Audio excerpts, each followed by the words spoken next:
Hello to everybody who's just joined us. It's great to have you here, and it's great to see you as well. If you'd like to stay on camera, we love that. We'd love to see our big crowd here in the room. We also want to let you know that it's totally okay if you want to flip off your video. We're not going to be offended. You can engage in the way that you feel most comfortable as we present today. We're very excited to have you all here for the big unveiling of the first Venn 10, the 10 ideas, strategies, practices, policies that are most likely to influence economic and community development in 2022. So we'll talk more about where Venn 10 came from in just a couple of minutes. What I'd like to do is just give you a quick overview of who we are and why we're doing this. And then we have a number of the faculty from Venn University here with us on the call today, and they're going to be sharing their perspectives on some of the Venn 10, and we'll introduce them as we go along. So, but just to give you a quick overview, I want to kind of fill you in on who we are. We are Venn University, and we're also Venn Community, and I want to talk about both of those things. Venn University is a newly launched online professional development academy for folks working in economic and community development, and particularly university or higher education engaged economic and community development. And so we're in the process of developing and now offering courses to folks who are doing this kind of work. And I'll tell you more as we go on, how you can find out more about that work. I think my colleague Jennifer is also going to share links with you. As I pull up links here behind me, Jennifer is going to share those links with you in the chat, so you can also go and check those out as well. So Venn University is this online professional development academy. You'll have a link there that you can check out to learn more about Venn University. We also have something called Venn Community, and Venn Community is an online place where people who are doing this kind of work can gather and connect and share resources and learn from one another. And it's totally open to anybody who wants to join. So again, you'll get the link for that in the chat. And we invite you to please check out Venn Community and click on Join Now when you get there. We're trying to share, it's a small community, but growing, and we're trying to share great resources for people doing the kind of work that you're doing. So we'd love to have you be part of the community. I mentioned a moment ago that a number of our Venn University faculty are here with us today. And here you can see many of their smiling faces. This is from a blog post that we put up in Venn Community. Again, you'll probably get a link to that as well, and check it out. And there are introductions to all of our Venn University faculty in that post, and you can learn more about all of them there. And of course, what we're here to talk about today is the Venn 10. And so what is this idea of the Venn 10, and where did it come from, and why are we doing it? Well, essentially, this group of people, the Venn University faculty, kind of have been getting together regularly, talking about individual courses that we're developing, but also talking about where we want to go and what kinds of topics and issues we want to explore in the Venn community. And as we were doing that, we were saying to each other, we should really find out from others what the issues are that they want to hear about, and what do they think are the kind of pressing ideas or topics that are really going to influence their work in the coming year. So we launched the Venn 10 to find that out. Our instructors came up with a list of about 65 different ideas, strategies, policies, and concepts that we thought might be likely to influence economic and community development in the coming year. And then we asked people to vote, and the results are in, and that's what we're going to talk about today, what the top 10 of those 65 ideas turned out to be. And what we're going to do is use this Venn 10 as a platform for ongoing conversation. So throughout the rest of the year, we'll talk about this a little later. We're going to have a webinar series about these 10 ideas. Each month between March and December this year, we'll do a webinar on a different one of the Venn 10 topics. And we'll have ongoing communication at the Venn community about all of these ideas. We'll share resources with one another and continue the engagement that way. before, I don't mean to keep you in too much suspense, but before I unveil the Venn 10, I have a little poll for you here, because by way of thinking about why we thought this was a good thing to do, we had these conversations about what are the issues that we should be looking at. And a lot of what we were doing was looking at each other and going, who knows anymore? Everything has changed.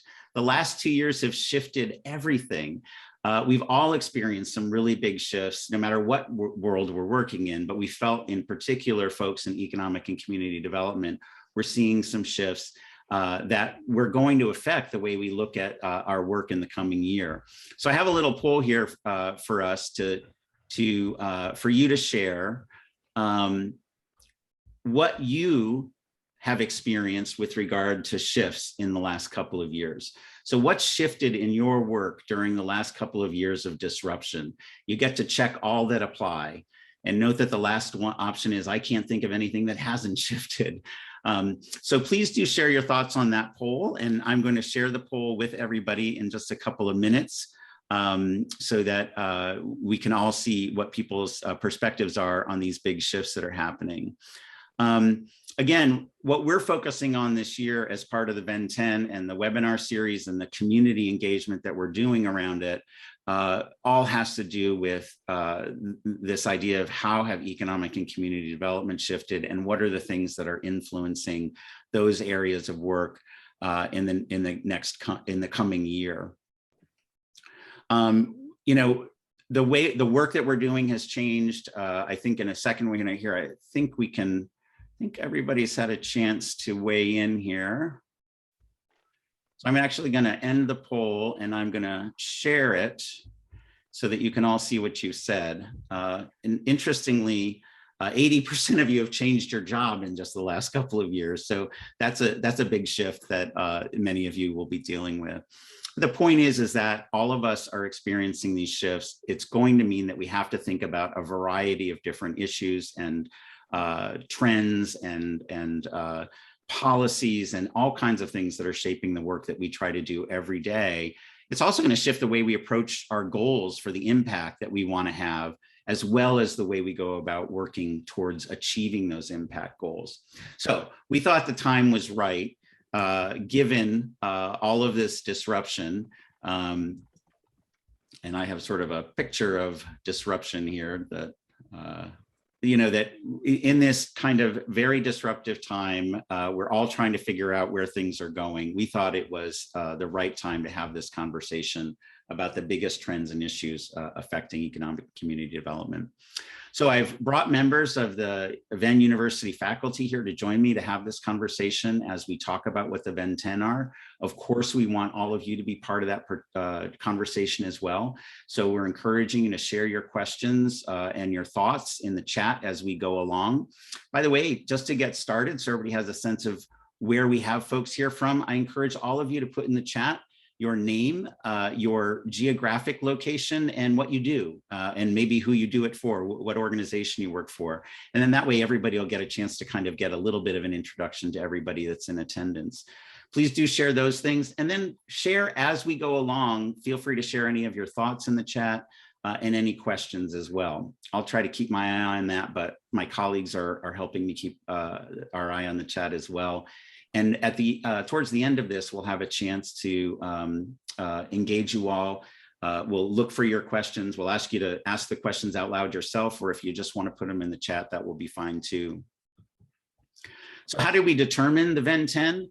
Well, as I mentioned, we came up with that list of 65, what we saw as being sort of important trends or issues in economic and community development.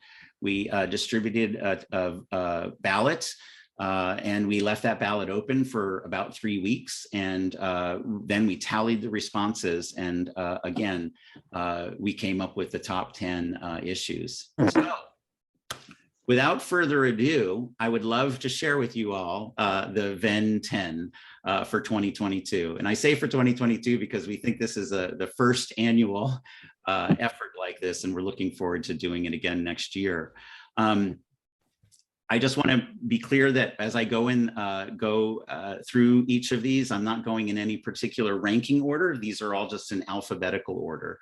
We did not rank among the top 10 which one was top and which one was number 10. So these are not in any particular order. They're just in alphabetical order.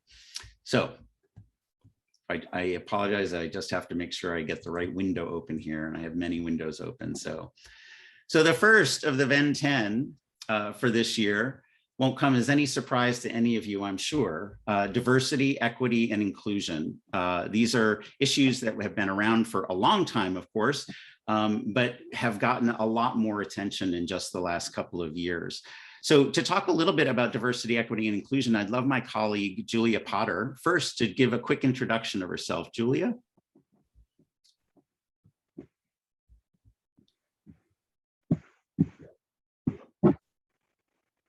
I want to unmute. Hi, everybody.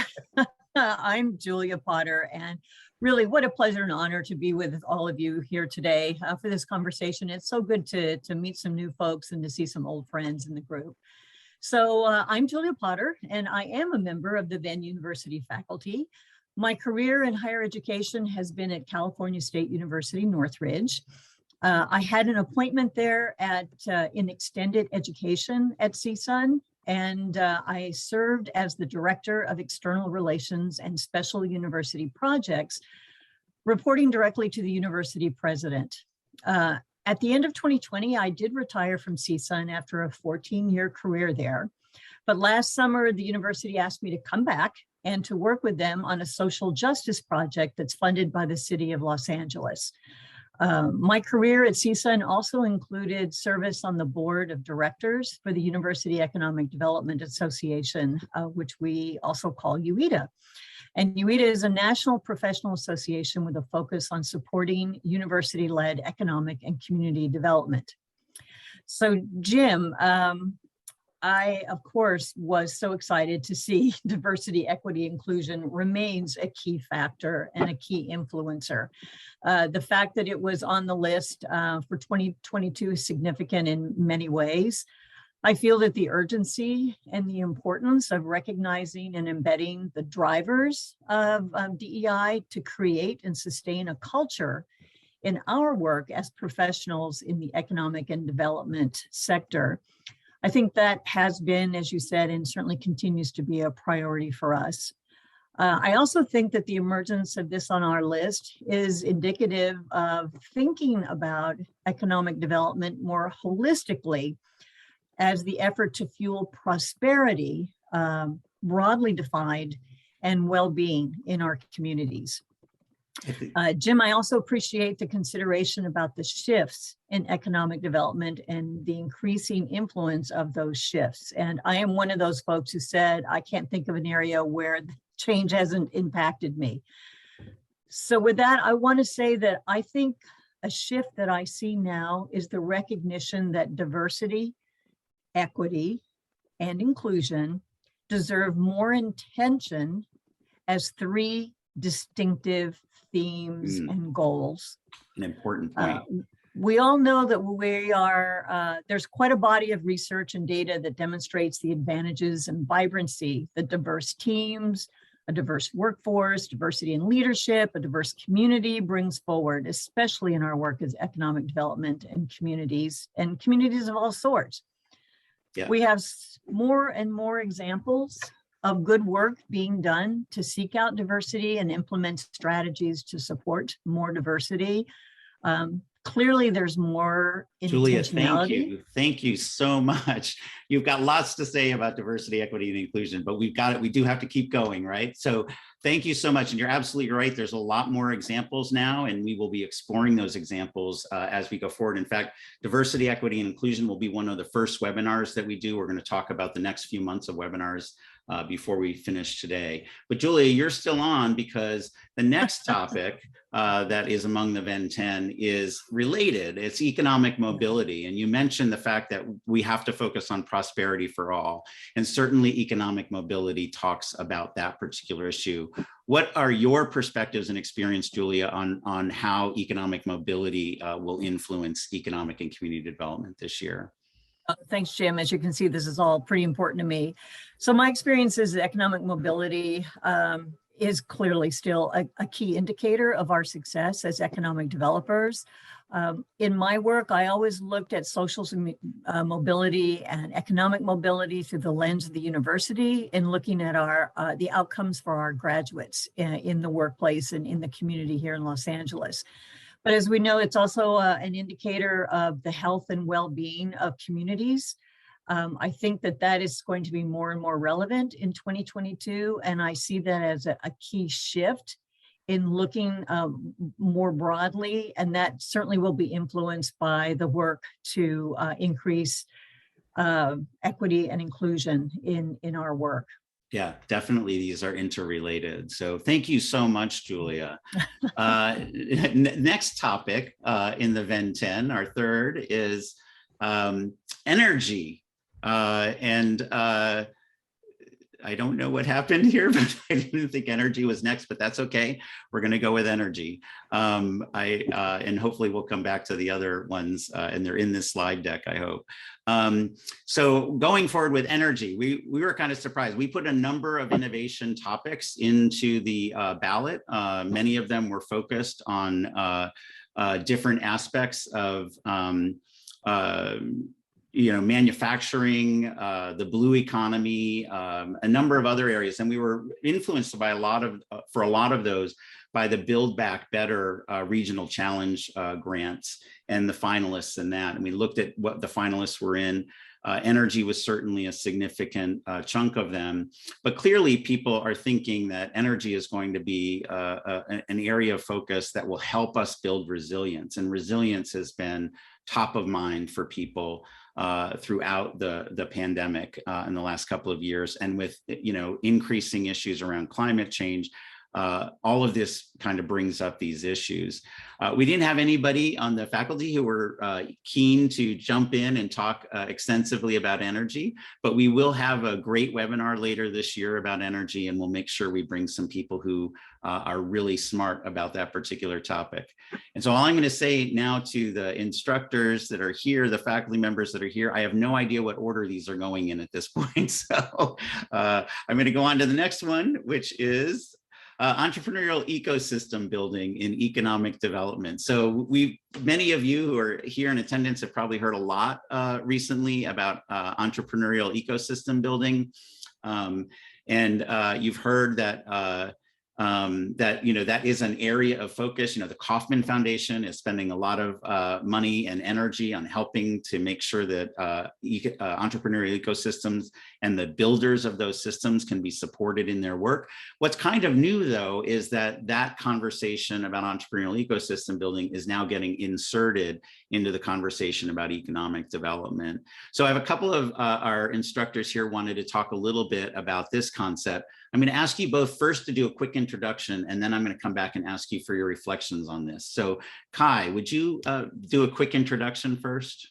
Sure. Hi, it's good to see everyone. I'm up in Anchorage, Alaska. I have had a long career in industrial manufacturing, product management, and operations, and that moved me into workforce development, and then more recently into economic development. And I have a passion around community building and helping people in a community build the future that they want.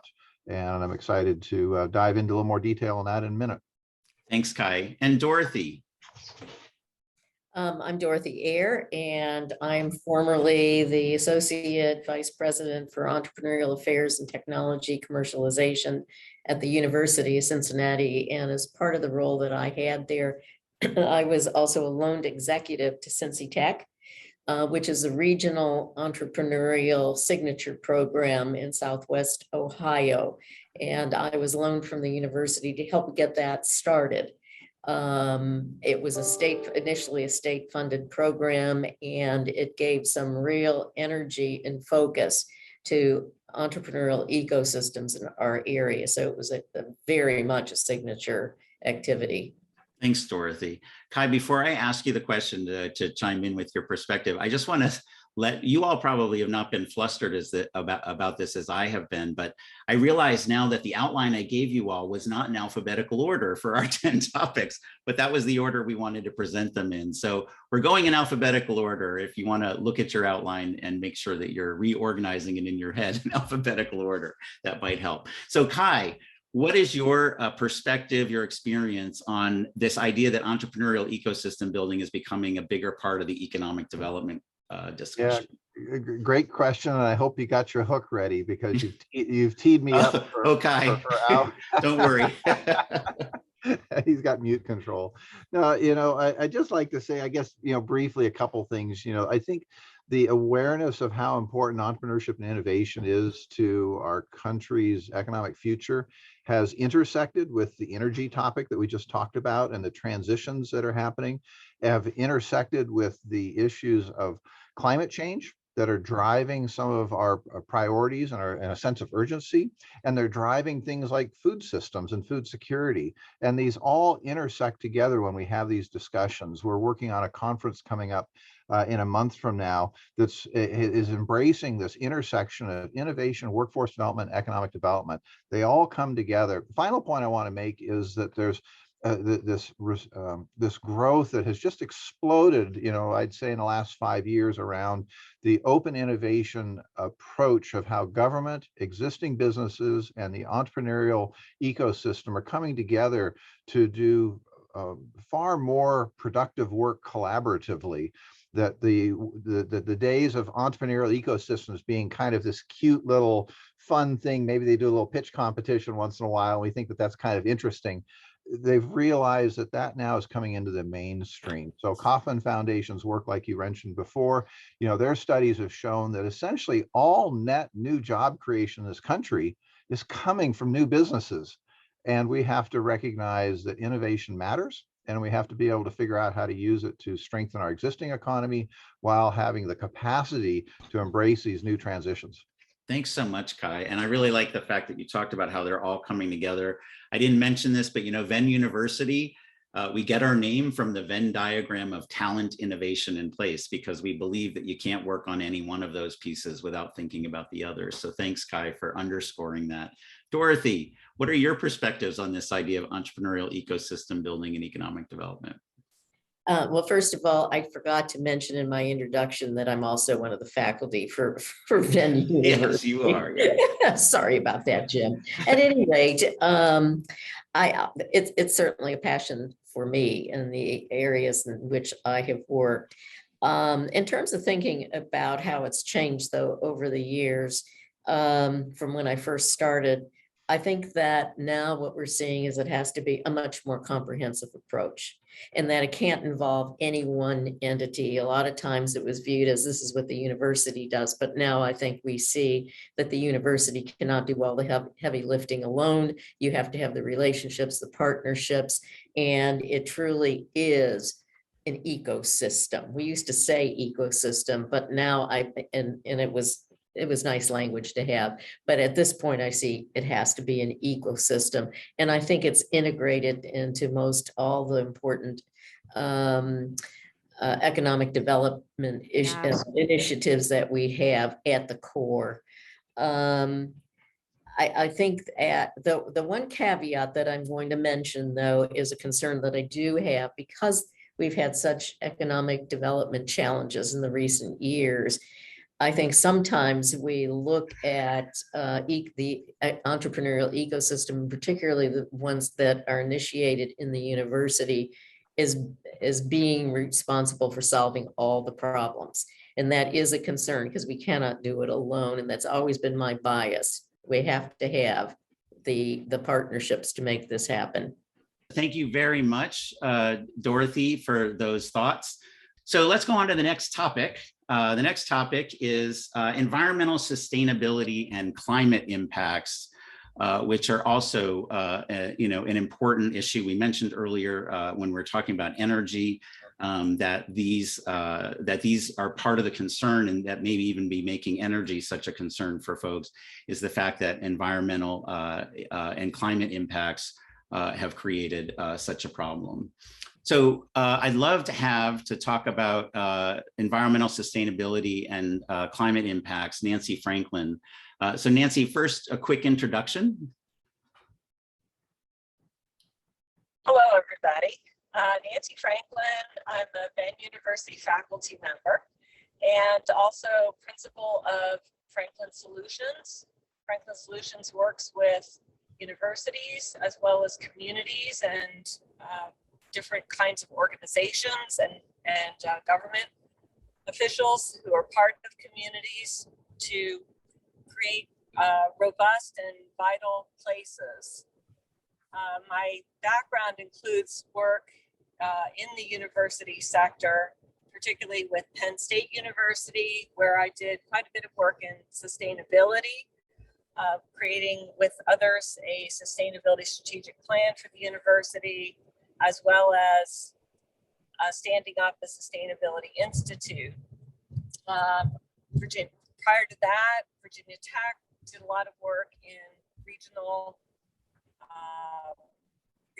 economic development and have also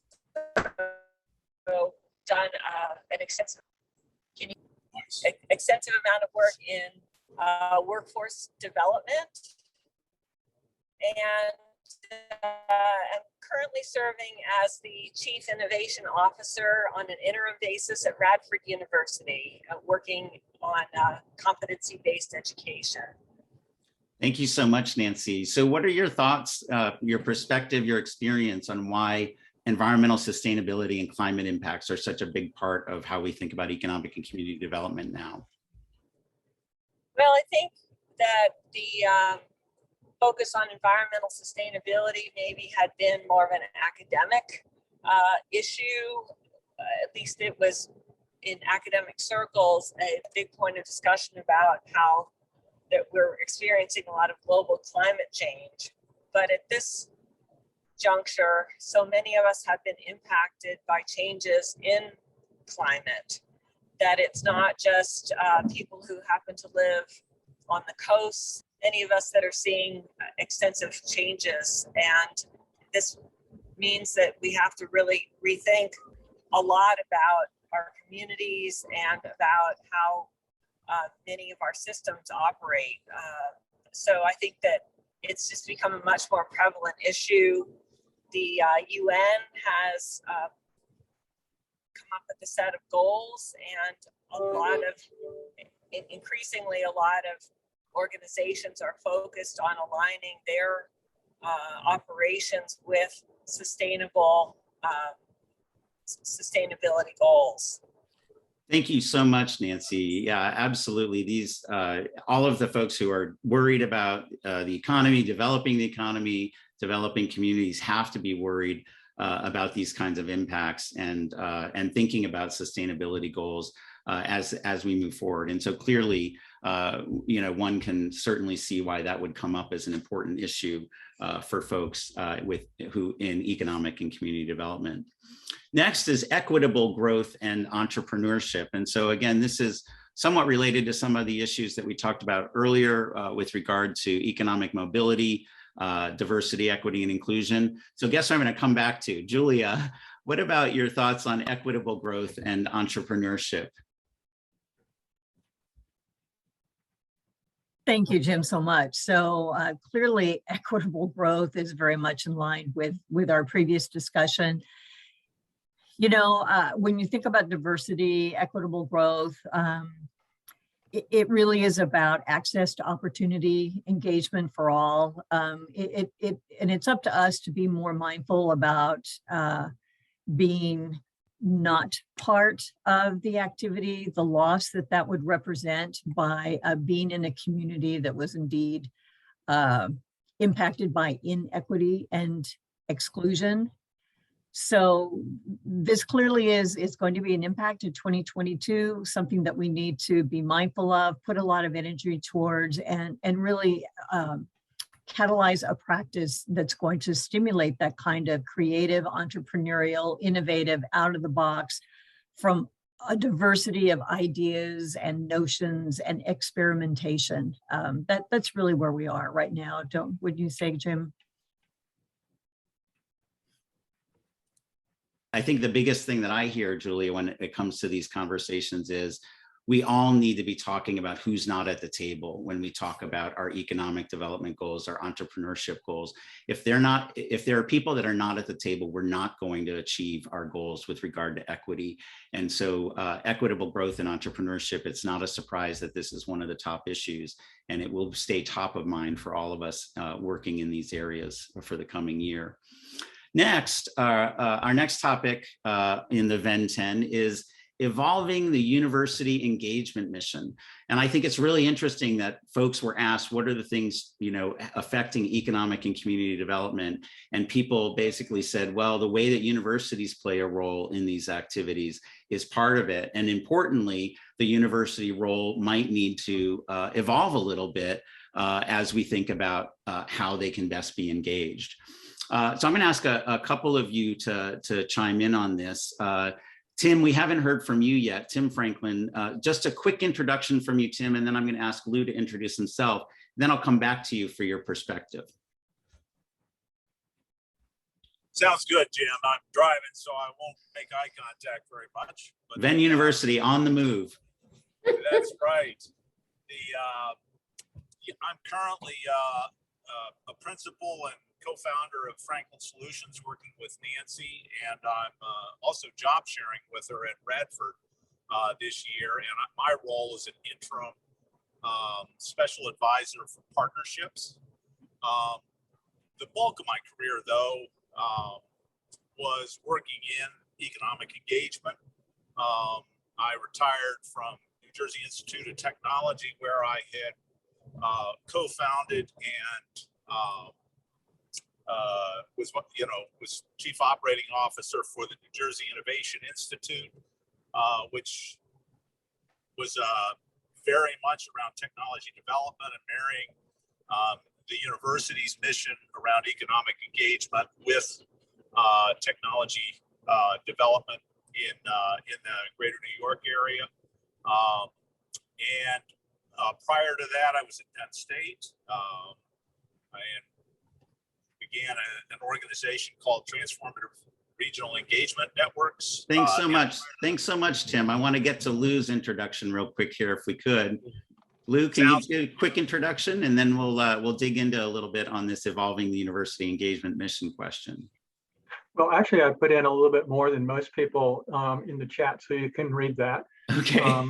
But I'm retired from Colorado State University, where I was a professor of sociology of I'm a rural sociologist, but I was for 13 years a VP for what is the Office of Engagement and Extension today, and worked real closely with Rick Clemmy, who is on the call, in terms of cooperative extension. We don't call it that here, or in most of the places in the West, it's just extension. And Scott Reed and I recently, like last week, had the release of our special issue with the Journal of Community Engagement and Scholarship that focuses on university-wide engagement and transdisciplinary issues. Thanks so much, Lou. And we're going to hear from Dorothy on this topic too, but thanks for the quick introductions. Tim, just coming back to you, be careful driving, please. What are your thoughts and experience on why evolving the university engagement mission is important to economic and community development? Increasingly, in the area of economic engagement, the intersection between what we would broadly call a knowledge economy and the university's role in developing highly educated people has led to a very close match between high-paying jobs and where research dollars are spent. I think it's interesting, at least what I would be looking forward to in the evolution is the innovation bill that's working its way through the House right now has money for regional technology and innovation hubs. In essence, research campuses, many university campuses serve as innovation hubs.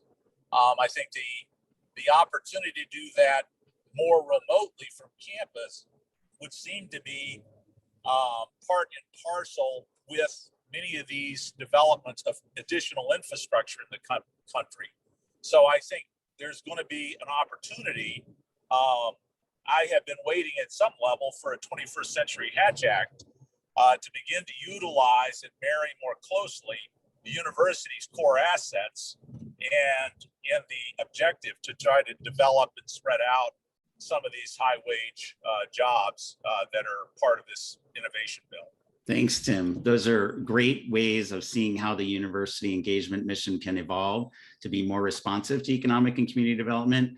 Lou, I know you said you posted some stuff in the chat, but you were very engaged actually in helping to evolve the university engagement mission when you're at Colorado State University. I know you have some thoughts on this. Would you share? Well, actually, I'd rather have Eric Dunker, who's our colleague at Longview Engagement Associates. Eric, are you listening?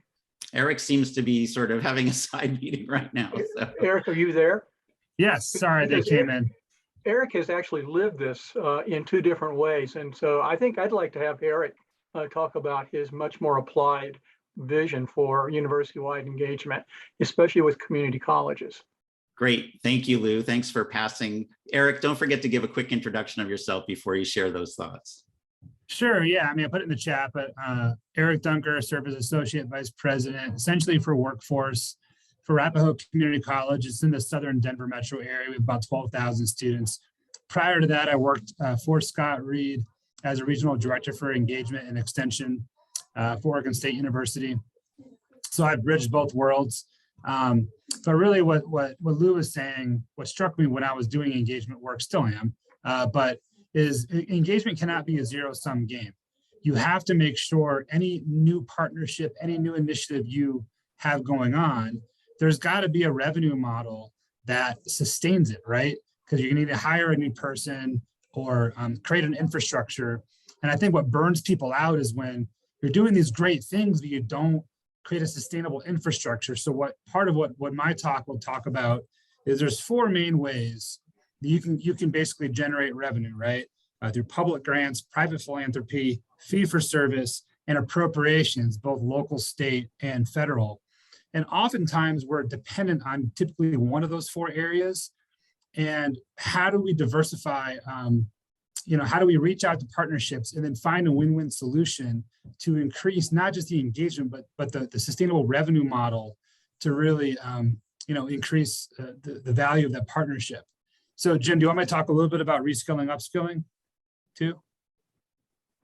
Oh, you're on mute. You're on mute. Sorry, Eric. We haven't actually gotten to that topic yet. Okay, no problem. I'll wait. Eric's just pre-announced one of our additional topics. Sorry, but to what Lou was talking about, I think it's so critically important to make sure you layer on eventually a revenue model to any partnership or engagement that you're doing. That's a net new. Certainly, if universities and colleges are going to evolve their engagement mission, they're going to need to be thinking about the revenue models that are going to support that. I do know that one of the things, by the way, that Lou and some of his colleagues in particular out in the West have done as well is really think how engagement and extension can work more closely together and even be sort of one and the same. And I think that's an important way in which the engagement mission is evolving at land-grant universities in particular. Our next topic, which Eric just gave a preview to, is reskilling and upskilling. And so guess who I'm going to call on to talk about reskilling and upskilling first? Eric, that's you. Sure. So one of the partnership opportunities around engagement is certainly workforce. We've heard about the Great Resignation during COVID. A lot of individuals who were underemployed or not in a sustainable career path wanted to pivot. And we find ourselves with 11 million available jobs in the US right now, the most ever, right? And so how do we work together in partnership and help our citizens pivot and align to a career-connected pathway?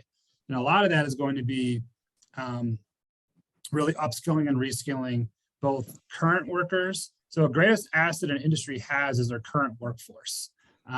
So really partnering deeply with current industries to figure out how can you upskill and train and scaffold your frontline workers so they can grow in that community and with that company.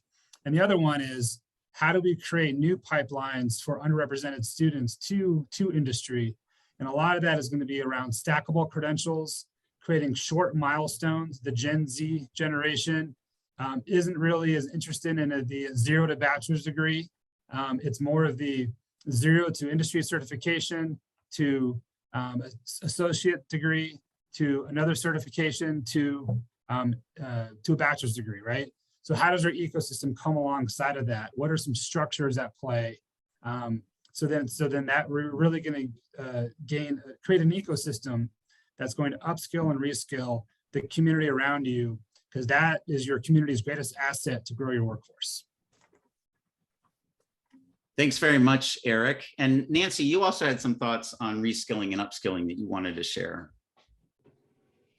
Yeah, I think one of the big changes that we're seeing is a bit of a shift away from preference for traditional credentials and more shift toward short-term credentials. Eric just mentioned the idea of industry-aligned certifications. It seems that more employers are moving toward looking for employees who have certain certifications, or for putting them through programs that will give them these short-term credentials.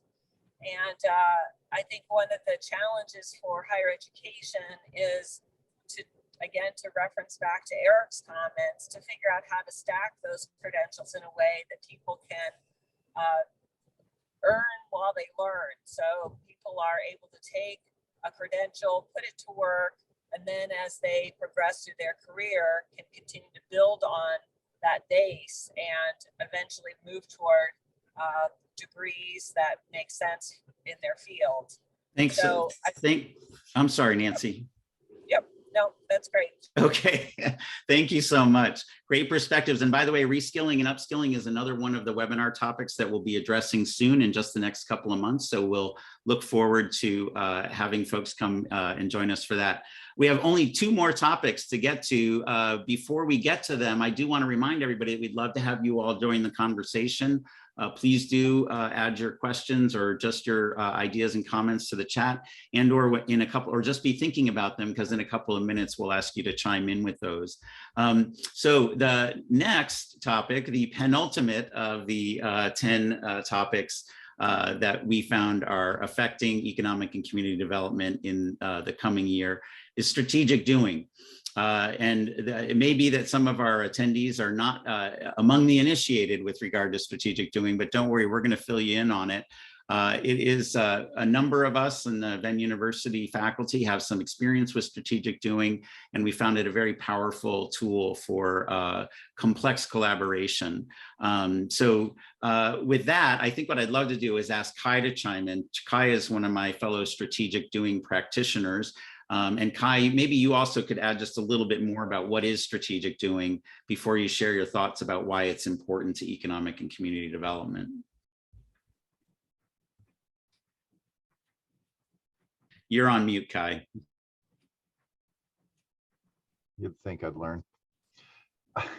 So the way I'd like to describe this is it's a transition from an approach of strategic planning, where the emphasis is on the planning and the hope that maybe someday that there'll be some action or doing, to recognizing that we already have a lot of the assets and opportunities right around us. And if we can shift our thinking into creating strategic action plans where we can be able to engage, link, and leverage the resources we have, we can really accomplish a lot. And the basic approach here is really simple about what could we do, what should we do, and then what will we do, and then accountability to see that action. And it's really empowering.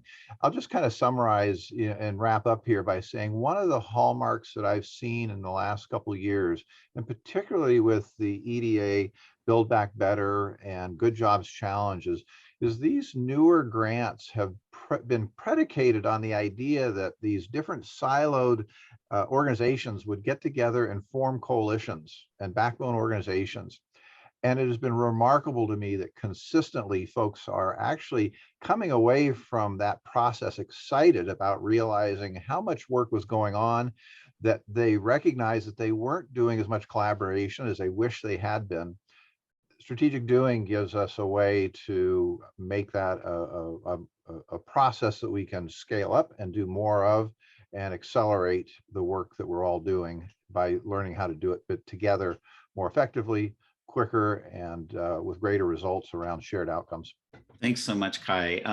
I know a number of us want to chime in on this. And by the way, one of the folks on the Venn University faculty, Nancy Franklin, literally wrote the book on strategic doing. She's one of the co-authors of the book Strategic Doing. Nancy, I think we have to keep moving today, but the good news is Strategic Doing is also one of the workshops or webinars that we're going to do in just the next couple of months. Nancy will join us for that, and others will as well. We'll be able to hear a lot more perspectives on it. Finally, of the Venn 10, here is our 10th mention for today, and that's trust. And it's probably the most abstract of all of the concepts or policies or strategies that we're talking about today, but it was a major theme of the conversations when the Venn University faculty were talking about this, and we didn't really know how else to put it in there. Certainly trust is part of a lot of these other things that we've talked about, but we thought it was worth mentioning all by itself. So I'm going to ask for just a very quick comment from my colleague, Julia. I'm coming back to you for a comment on trust, and then we're going to try to move into a little bit of conversation with our attendees and then wrap up. Thank you, Jim. And how happy was I to see trust on the list. It does deserve that kind of singularity and recognition. So from my experience, trust is the key ingredient in everything that I have done as an economic development professional, as an individual connected with the university with aspirations to be leading innovation and talent development and placemaking. It's all based on trusted human-to-human relationships, building a network where people can rely upon you, who value your honesty, your work ethic, and your deep commitment to the job at hand. That is trust. And that is a human deliverable and human asset that is integral to everything that we are trying to do, and clearly the underpinning for this conversation today. My thoughts. Thank you so much, Julia. Couldn't have said it better myself. We will explore trust at a webinar later this year, and I'm really looking forward to seeing what kind of group of folks we put together for that particular webinar. Well, there it is. We've given you the Venn 10. So what I'd love to tell you about now is these upcoming webinars. Again, before I do that, please do get ready to ask a question or share those questions in the chat. We are doing we're doing one webinar a month, the third Thursday, 4:00 p.m. Eastern, March through December. On March 17th, we're going to talk more about diversity, equity, and inclusion. April 21st, we're going to talk about strategic doing. And May 19th, we're going to be looking at reskilling and upskilling in more depth. And then these are the dates for the other Venn 10 webinars this year. And then what we'd love to have you do, in addition to marking your calendar, we'd love to have you go to this website, which I think Jennifer will share with you in the chat, and you can sign up now for any of the next 3 webinars. We are still in the process, of course, of developing the program for those, but you can sign up for them now, and then you'll have that date on your calendar. And we'd love to have you join us for those webinars. So we've explored 10 ideas that we think are influencing economic and community development this year. I'm so grateful to the Venn University faculty for joining me for this conversation. Also very grateful for all of you who've joined us for the discussion. And we'd love to hear from you.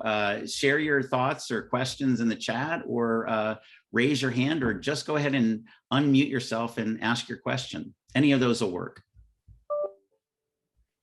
And I'm trying to get my chat window open here so I can see what you all have shared. Any thoughts, questions, ideas in response to any of these? Is any one of the particular Venn 10 something that you think is going to be central to your work during the coming year? So, Jim, I'll just throw out a thought/question that surfaces from having listened to this discussion, and that is, I suspect that all of us are having to navigate all of these issues, and I'm just wondering how, as we develop some of these ideas through the courses and the webinars, how we might think about helping people who are trying to realize that these are all layered together and that there's an opportunity for us to recognize those interconnections and also the challenge that many people are facing in trying to untangle this. So anyway, I'm just fascinated by seeing how they are connected and wondering how we can help people manage that. Thanks, Kai. Any other thoughts from our attendees, or do our faculty want to chime in on any more any additional ideas on these? Oh, I see you, Sherry. I'm going to call on you, Sherry, since I know I can do that and put you on the spot. What are your thoughts? You know, actually, I was sort of unmuting to join in. I think one of the things that I think about are not necessarily the topic areas that you've identified with Venn 10, but how we do the work after everything that's changed. So what are the tools and strategies and what's different moving forward, and kind of what new tech's on the horizon? Because you know, one of the things, there's one statistic that I've been grappling with lately, but right now the sum of all human knowledge doubles every 2 years. And the prediction is that it's going to move to doubling every 6 months, maybe by 2030 or something like that. But I guess, sorry, I'm talking around the point, but I think that the thing is, it's not just what, but how do we do this work in a world that's more volatile, less predictable, in which everything we've talked about overlap. And it'd be interesting to think about the impact on doing the work. Yeah. Through that lens as well. I think that's a great point, Sherry. And I know, again, you know, strategic doing is one of the things that came up. And I think that my colleagues who have experience with strategic doing would say that that's one approach. It's not all, it's not, you know, every approach is not, you know, has to be strategic doing, but it's certainly one approach to moving into this work in a way that is more responsive and more ready to kind of shift. And if I understood correctly, what you were saying anyway, is that we need to be able to adapt quickly in the way we approach these kinds of work. It's not just about the issues, it's about the way we approach them. Yeah, exactly. That's great. Thank you so much, Sherry. Thanks for letting me put you on the spot. Anytime. Anybody else? Any other thoughts? We have a couple more minutes here. Well, I will comment about the importance of partnerships.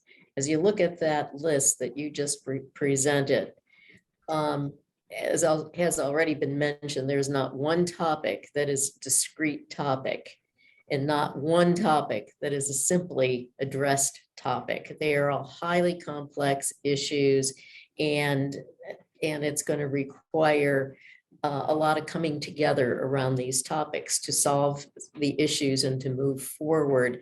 And that's where partnerships come in, and that issue of trust that Julia mentioned, because everybody comes to the table with their agenda for these complex issues and has their own ideas. And that doesn't mean that's a bad thing. That's an important part of the process. But you have to come together and build the culture of trust so that you really can tackle these at the core of the problem and come up with solutions that that build on each other. And it's not going to be any one group taking the bow if we solve some of these problems. It's coming together and building on each other. Yeah, collaboration could have just as easily been one of these topics, I think. Absolutely. But it's built into everything that's there, I think. Yeah, you're again, yes, just like trust is. And Dorothy, thank you so much for mentioning partnerships, because as we start to wind down here, Dorothy and I developed a course for Venn University called Creating Your Partnerships Playbook, Achieving Continuous Impact. And I did want to mention before we go that we have that course offering currently available at Venn University. And I know Jennifer is going to share the link to the Venn University page if she hasn't already. There are 2 courses that are currently on offer: Communicating Economic Impact Through Value Creation, which was developed along with Paul Umbach from a firm called Trip Umbach, which he's very engaged in doing economic impact analysis. And we developed this course about different ways of thinking about economic impact. And then Dorothy was really taking the lead on developing this course on creating partnerships creating a partnerships playbook. And those courses are available now for registration. Many of the other faculty you heard from today are currently working with us to develop new courses for Venn University, and those are listed on the Venn University page there on the right. The Franklins, Tim and Nancy, are developing a course called Designing a Roadmap for Transformative Regional Impact. Kai and I are working on a course called Innovation Velocity, Creating Community Capacity for Economic Growth. Julia and I are developing a course called Decoding Ecosystems, Understanding Partners Across Higher Education, the Private Sector, Nonprofits, and Government. And finally, our friends from Longview Engagement, Lou, Scott, and Eric, and are developing a course about revenue models for engaging communities and partners. And so we're looking forward to continuing the work and developing these courses to address many of the issues that are part of the Venn 10. We're also looking forward to having continued conversations about the Venn 10 topics at the Venn community. And again, we'll make sure that the link to the Venn community pops into the chat there. We invite you to go stop by there and just click on the Join Now button so that you can get notifications when we're having those conversations about these topics and many more. This was a lot of fun. But thank you all so much for being here. Thank you to the Venn University faculty members who joined us for this announcement. Thank you to those of you who've expressed interest and joined us to hear about these topics. We do hope you'll join the community and continue the conversation with us. Thanks so much, and we'll see you at one of our upcoming webinars. Bye-bye. Bye, everybody. Bye. Bye, thank you.